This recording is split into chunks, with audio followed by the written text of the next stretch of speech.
and a bit tiring. So you're one of the officers. Let me cross now to one of the crew members. Natalia, you're a trainee, you're just 14.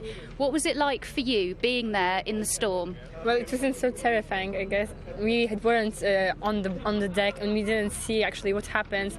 We saw the mast broken and everything about one day after. And actually, under the deck, life went on normally, quite. Only like everything on board was broken. Because you were there for 3 nights, yes, weren't you? What was that like? Well, life was normal, as I said. Only the boatmen and the officers really worked hard and spent all their day on the deck helping all the railings and everything not to fall down into the water and hurt anybody. Has it put you off, all of this? Has it put you off sailing? No, of course not. We just want to get onto the voyage and continue our journey. OK, well, thank you all very much for joining us. I know you've only just got ashore, so we really appreciate you talking to us. And the brave crew here of the Frederick Chopin, by the sounds of it, they haven't been put off sailing despite the traumatic and dramatic events of the last few days. Louise Hubble there. Now, it's one of the most remarkable rescue missions of the Second World War, known as the Far Eastern Dunkirk. And for the first time, the full story's come to light. Using elephants to carry refugees across rivers, a British tea planter, Giles Mackerel, organised the evacuation of hundreds of people from Burma into British India in 1942. That was in the face of advancing Japanese troops. It's now set to get a new lease of life after Cambridge University received a donation of letters, diaries and film footage documenting the extraordinary escapes. Now, weather with Dan Corbett.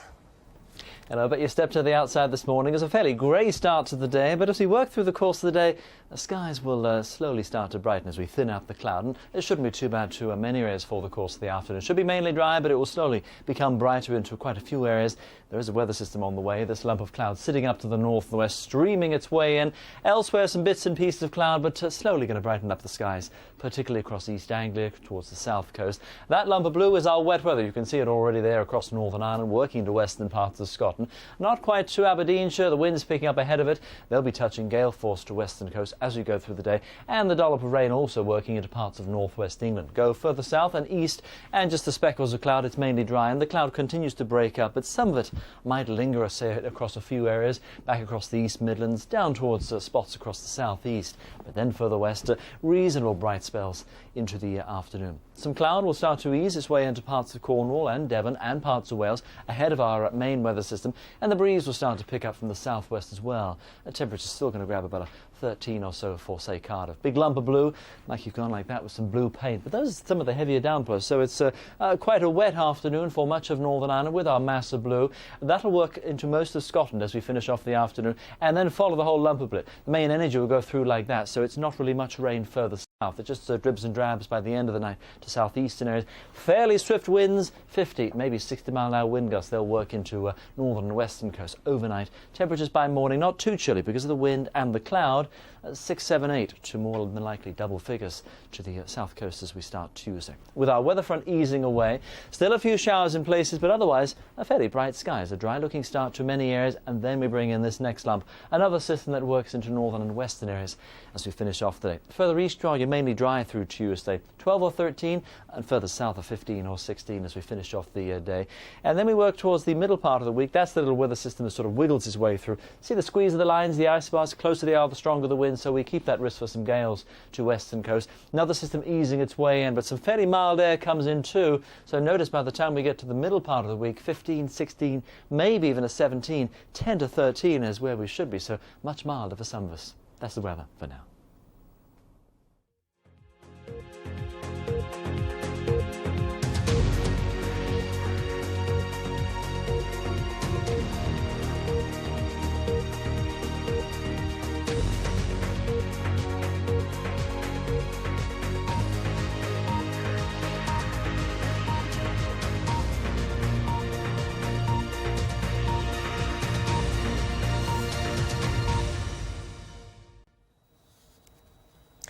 Security officials meet in Downing Street to decide on a response to the discovery of a bomb on a US-bound cargo plane.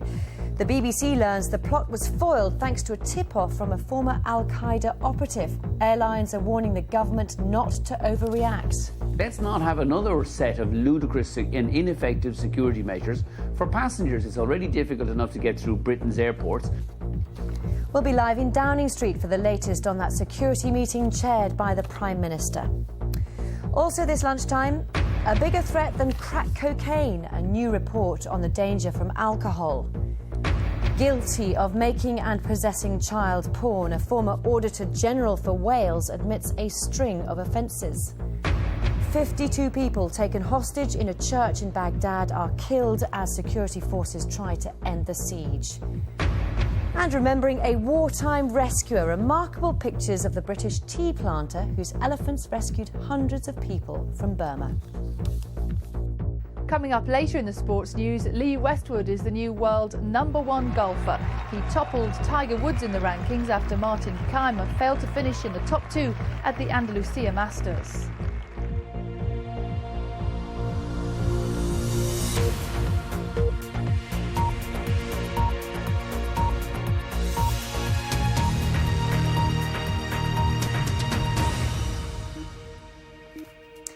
Good afternoon, welcome to the BBC News at 1. A meeting of Britain's top security officials has just got underway in Downing Street this lunchtime to review airport security. Ministers and officials are expected to discuss tougher checks on freight after a bomb was found on a US-bound cargo plane at East Midlands Airport. It's understood the device was discovered after an intelligence tip-off from a former Al-Qaeda member. This afternoon, the Home Secretary, Theresa May, will make a common statement on the latest terror threat. Here's our security correspondent, Frank Gardner.